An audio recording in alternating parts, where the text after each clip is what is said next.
It's a phone-in Friday edition of Running Points on YSNLive.com. Ron Potesta with you alongside Anthony Hardwig, and joining us, a friend of the show, Senior Director of Communications for the OHSAA, Tim Stried, joining us on the YSN hotline. Tim, how are you today, sir? I'm doing good, Ron. Thanks for having me on. Happy Friday to all of you there in the Youngstown area. Well, happy Friday to you as well. And we say friend of the show, and on a personal note, I must say this. Every time I have you on, I always enjoy saying this. You are probably the most cooperative person in the OHSAA. Every time I call or text, and sometimes not so much time for you in advance, which I apologize for. But you're always willing to come on for 10 or 15 minutes, and I know you have a very tough job, and we always appreciate it when you take some time out of your busy schedule to come on board. Well, I appreciate that, and I enjoy doing interviews, and I kind of also say what Jerry Snodgrass says, our executive director, that anytime we have a chance to tell our story and give our side of the situation, that's a good thing, and that's what I'm here to do. And anyone that covers sports as much as you guys do, I'm always here to help.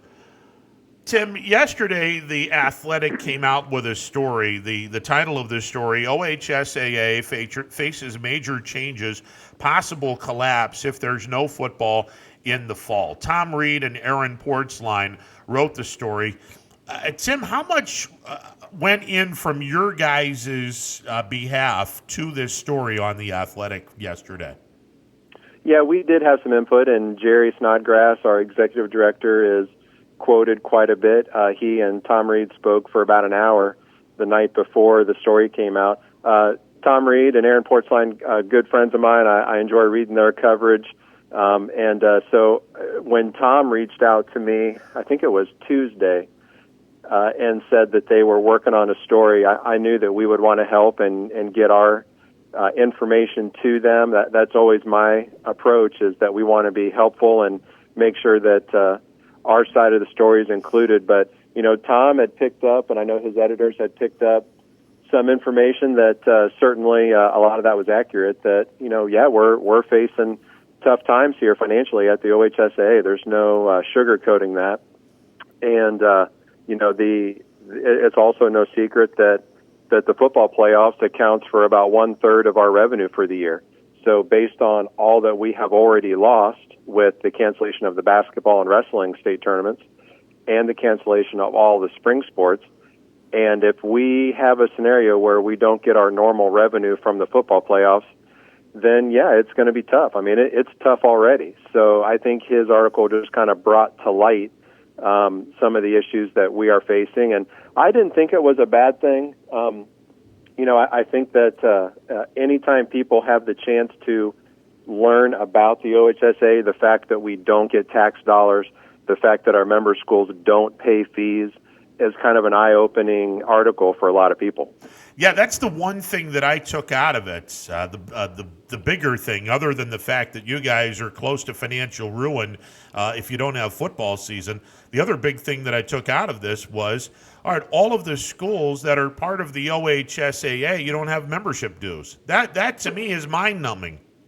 Yeah, well, a lot of people are surprised by that. Ohio is one of the few states that does not have membership dues, and the OHSAA used to have membership dues. I think it was 1991 when that was stopped. And, in hindsight, it would have been nice if we would have kept those for kind of a rainy day fund just like this. But at the time, and this was before I got to the OHSAA, of course, but, at the time it was determined that our ticket sales from our state tournaments were more than enough to do what the OHSAA does, and that's run tournaments, put on student leadership programs, have all the programs that we do, give outgoing seniors a big batch of scholarships.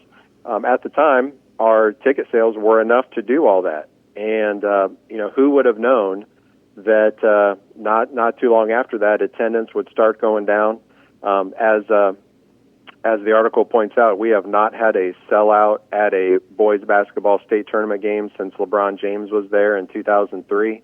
Who would have thought that attendance would just go down so much? I remember growing up going to the state tournament at St. John Arena, and it was a hot ticket. I mean, you paid double, triple face value sometimes to get in. All the games were sold out. And boy, the move to the Schottenstein Center just killed the demand because it's so big. And then we didn't have a LeBron James come through anytime recently. It was interesting. A few years ago, this is probably 6 years ago now, a guy in the Southwest Ohio by the name of Luke Kennard, who a lot of people know went on to be a very good player at Duke, and he's now in the NBA. People were starting to buy tickets for the state tournament just in case he made it. He played at Franklin High School, and they got beat in the regional final, I think 3 years in a row, by Dayton Dunbar. And so we never had Luke Kennard at the state tournament, and, boy, a player like that can really change your state tournament, which in turn changes your budget. Tim, let me ask you, because of the fact that basketball is nowhere near the drawing that we once had back in the day, is it going to come a point in time, much like you moved football from the Horseshoe in Columbus to a very smaller venue at Tom Benson Stadium in Canton, is it time perhaps to move the state tournaments, both boys and girls, to a smaller venue, say a 7,000 or a 10,000 seat arena? Well, there's merit to that conversation for sure. And as everyone in your area has seen, this coming March for the girls basketball state tournament, I guess it's not great news for the Youngstown area, but you're going to have a little bit further drive for the girls state tournament because that's going to be at Dayton. The Dayton Arena seats 13,000. That is certainly a more intimate field than the Schottenstein Center, which is 18,000. And UD Arena is just an unbelievable basketball arena. It's built for basketball, whereas the Schottenstein Center is a multi-purpose facility, so it's just so much bigger. So I think people are going to notice a difference right away when they go to the girls basketball state tournament at Dayton. The thing that we're going to have this coming March, we're planning on it, we're keeping our fingers crossed for it, is the boys basketball state tournament at St. John Arena. So I think, and that's been one of Jerry's long-time goals, is to get the boys state tournament back at St. John. It turns out that this year, that week is also the spring break week for Ohio State. So we're able to get into St. John Arena, but we don't have a contract in place for the boys basketball state tournament after this coming March. So this March is going to be real important to see how it goes at St. John Arena, because if it goes well, we might try to stay there. If it doesn't, then who knows where we would go. But I think having a smaller venue, which then creates that ticket demand, I think that's an important thing for sure. It came out the football playoffs in 2021 are going to be expanded from 8 to 12. Can you talk about what kind of went into that decision and how excited people are to kind of expand the playoffs a little bit? Sure, yeah. So we announced that on Wednesday. Our board of directors voted on that proposal. So not this fall, but next fall in 21, the football playoffs will expand, and instead of there only being 8 teams per region that get in, there will be 12. That means that the top 4 seeds will get a first-round bye. We had been talking with the Football Coaches Association officers for a while. I mean, this goes back to the fall. They were working on this proposal. They made that proposal officially at our January Board of Directors meeting, and among other proposals, too. But this was the one that our staff zeroed in on, and so did our board, on something that we thought we could do. We thought it was a win-win situation for not only our schools, because you're going to have a few more schools get to experience playoff football. Honestly, and you guys know this because you're in a hotbed for football, but when your school's in the football playoffs, that is a buzz in your community. That just raises the profile of the school, the community. So it's a win-win situation because our schools get to experience that. Of course, that's a financially benefit for the OHSA, and the schools that get in, they get a part of that revenue too. But it was also a way for us to latch on and support a proposal from the Coaches Association. And, it's interesting. I've seen on social media, not every coach is on board with this. You see some of the people, some of the coaches say, they don't like this proposal. Well, it came from the Football Coaches Association. So, you're not going to get 100% in, but it came from them. So luckily, they can also talk to their officers in the Coaches Association too. Tim Stried, the Senior Director of Communications with the OHSAA, joining us on the YSN hotline. Tim, to further go down that road in 2021, the first round games, 5 would play 12, the 4 seed would play the 11, the 6 seed would play the 11 seed, the 7 would play the 10, the 8 would play the 9. The 5, 6, 7, and 8 seeds would all have home games. I'm curious, in the second round of the playoffs, would the top 4 seeds have a home game? Yeah, they would. Yep, okay. Ron, home sites in the first 2 rounds. So, those seeds 1 through 4 are going to be sitting there in the first round with that bye, knowing that in the second round they get to host. And like nearly 80% of the organization's revenues are generated through the tickets sold at the various tournament games. So I think it makes sense to do this from a geographical standpoint where the first 2 rounds of the playoffs are going to be held basically the home of the highest seed. So you add an extra round of the playoffs, you add an extra week of a home game. So I think it's a win-win for everyone. And look, I mean, some folks can sit back and say, okay, we have blowouts 1 versus 8. What are we going to do with a 12th seed? Well, 5 versus 12, I don't know if that's going to be a blowout as much as 1 versus 8 normally is. Yeah, you do get some blowouts in that 8 versus 1 game. You also have some 8 seeds that beat the 1 seed. So, I think having a 5 versus 12 is certainly going to cut down on those blowouts. But, I think that the thing that we can't say enough is that, and as we've talked about before, football is the only sport where not every team gets in the postseason. In basketball, you can go 0-22 and you still have a shot in the tournament.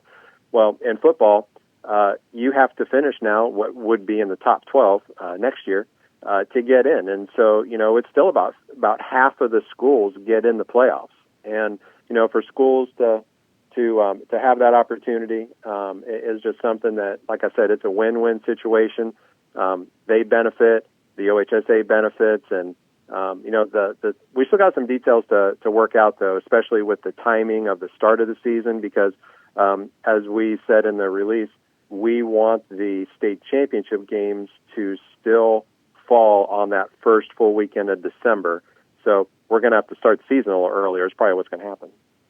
Tim, let's talk about the 2020 season. I know it's a very fluid situation with COVID-19 and some of the things that are going on. I mean, it was a week ago, the governor and Amy Acton were saying something, and then it seemed like yesterday they did a complete 180, and everyone and their brother is now going to be somewhat back to normal. If the football season were to start next week, what would the situation be in terms of the fans? Would they be allowed to come to games? Would social distancing be a part of that? And what are you anticipating for the fall? I know nothing's exact yet, but what is the latest coming out of the OHSAA in terms of what we can expect in the fall from a fan standpoint, and whether they're going to be allowed to come and watch the games on Friday nights? Well, I'll go back to what you said at the first part there, Ron, and it's always important to say that Governor DeWine and Dr. Acton and the Ohio Department of Health, they're the ones calling the shots on what can happen and when it can happen. So, I guess the first thing I would say is the social distancing mantra, keep 6 feet between everybody, that is still very much in effect. And that includes student athletes. They can do drills, they can do conditioning, but they got to keep 6 feet between them. And as long as that safety measure is in place, there won't be any football. There won't be any volleyball or soccer or basketball. You cannot have football with social distancing. So the thing that we are keeping an eye on, and I'm sure everyone's keeping an eye on, is under what conditions can that social distancing be removed or relaxed. And once that happens, then you can talk about having football. So we got to get football back first. Following up on that then is how many fans can be there. Well, again, that goes to the social distancing. I'm sure a lot of people read the transcript or the comments from Gene Smith yesterday. He had a big Q&A session with media yesterday, and he said that he thinks that there will be college football this fall, but there will be social distancing for fans. And I think he said you're probably looking at the most, half of Ohio Stadium would be full for their games, so that's about 50,000. So I think there will be social distancing measures put in place for the foreseeable future till we get a vaccine. And if that's the case, then probably what you're looking at is whatever your school or your college says the capacity of your stadium is, you got to be half that or one-third that, whatever your local organization determines. But, I think we haven't even really started thinking about that aspect yet, because if there's no football, there's no reason to discuss if fans can be there or not. So the first thing we got to do is be as safe as we can now. That will lead us to hopefully having that August 1st start date for practice like we're hoping for, because if we can do that, then that means that social distancing, at least for the student athletes and coaches, can be relaxed, and then they can start having normal football, which includes obviously tackling and a lot of contact. Tim, if we go further down this for lack of a better term, rabbit hole, let's say that we have football in the fall and there's social distancing and you have to cut your capacity by a half or by a third. Look, in the college and the pros, that's an easy thing to do because they have a multi-million, and in the NFL's case, a multi-billion-dollar television package. It's no secret that high school football does not have a football package that lucrative.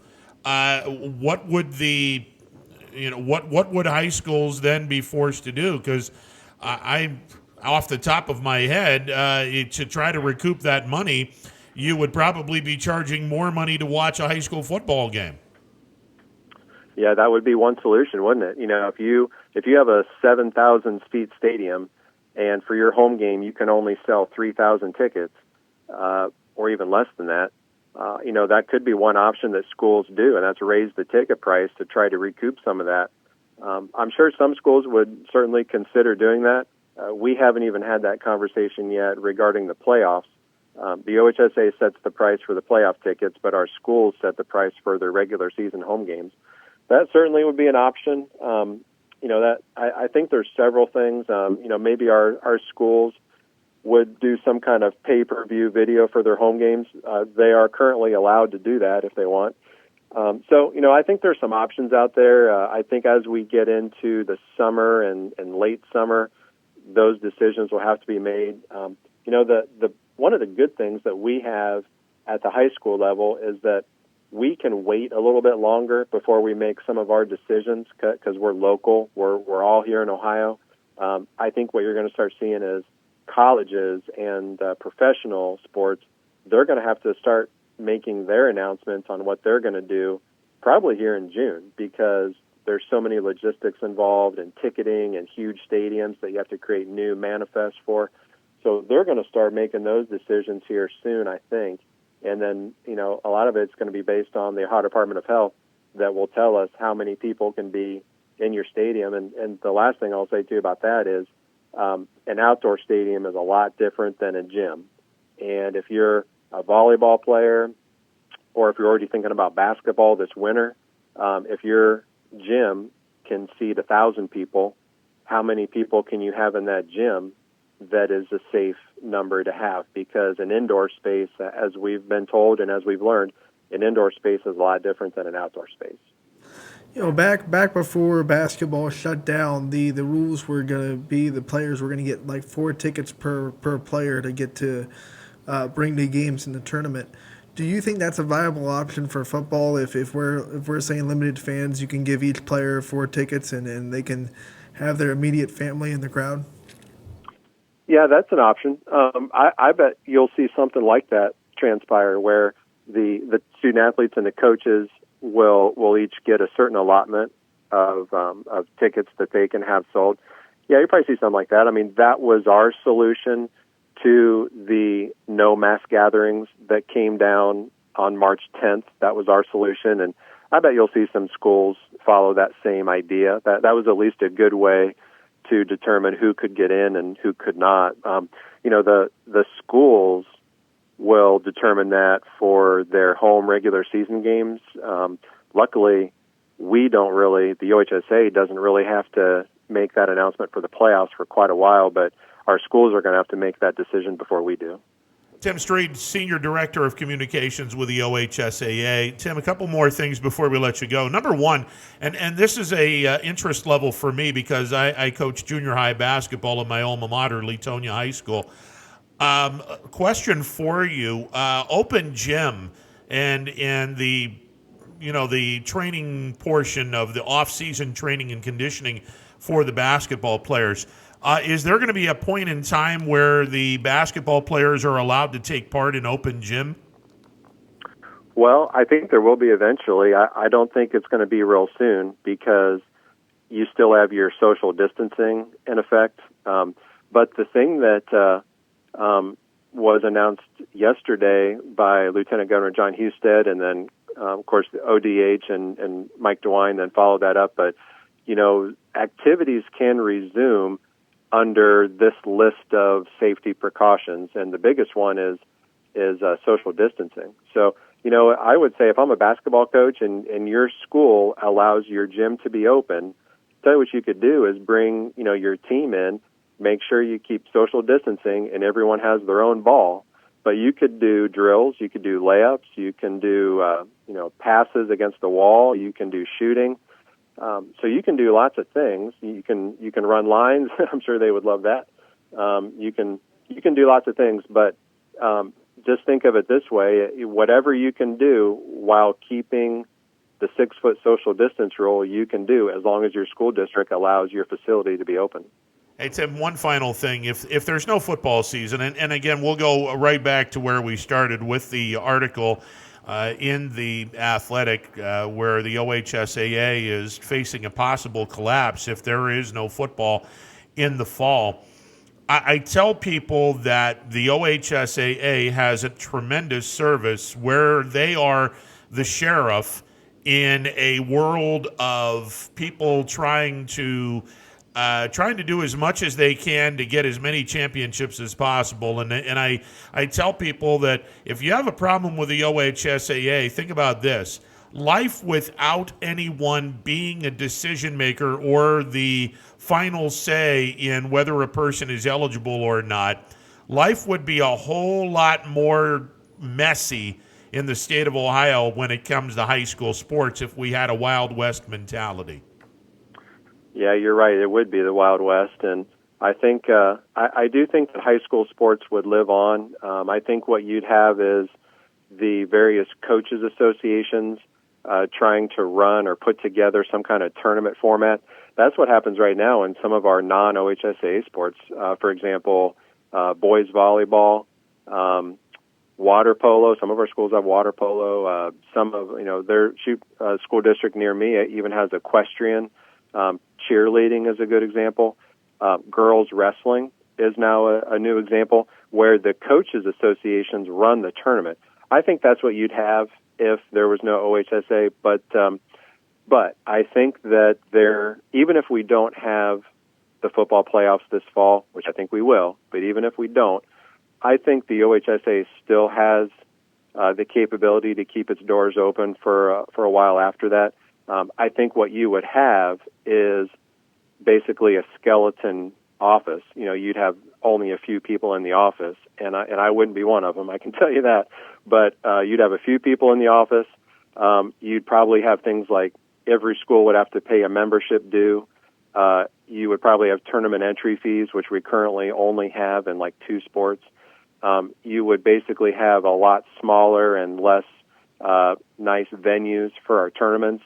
We're not going to pay the rental to go to whatever stadium. Let's say it's the baseball state tournament at the Rubber Ducks Stadium in Akron. We ain't going there. We're probably going to Hoover High School. So there's all these things that the OHSA does for our state tournaments that cost a lot of dollars, and it's all based on the fact that we have a lot of attendance. Well, if you take out the attendance, you take out a lot of that stuff that we do. So I think you would still have the OHSA in some shape or form, but man, it would look a lot different than it does right now. Tim, if football is not able to be played in the fall, is there a scenario where we have football played in the spring of 2021? I think that scenario would only exist if it was either mandated or really strongly encouraged by the Ohio Department of Health. I don't think you would see a scenario where the OHSAA would move football to the spring on our own, and I say that for two reasons. Number one, if you do that, then you could potentially looking at 2 football seasons in the same calendar year. Okay, well, I'm sure there's a lot of young men out there that just said that would be awesome. Well, the medical community would say it's not. Okay, so we don't want to have 2 football seasons in the same calendar year. That's number one. Number two, if you would move football to the spring, well, there's an awful lot of football players that also run track, play baseball, play lacrosse. You would really hurt the spring sports that already had 1 season lost. So they, in a sense, would lose 2 seasons. And there would be a lot of schools, especially our medium and smaller schools, they just probably wouldn't have their spring sports. If they're having football in the spring and that's their main revenue generator, well, something's got to give. So I would be shocked if we would ever move football to the spring. In a perfect world, Tim, we have COVID-19 clear out of our system and we play football in the fall and everything goes according to plan and we have tournaments and everyone shows up in the playoffs and we just get back to normal. Hopefully that is the case. Tim, as always, we love having you on. We consider you a friend of the show and hopefully before the season starts, we'll get you back on the air, all right? That sounds good. Yeah. Hey, thanks for having me on. Thanks for all you guys do to cover high school sports, and I'd be happy to talk anytime. All right. Thank you, sir. Take care. Tim Stried, Senior Director of the Communications for the Ohio High School Athletic Association. And I just hope and pray that we don't have the problems that we had late this winter and all through the spring, because if we don't have football, we are going to have some serious issues.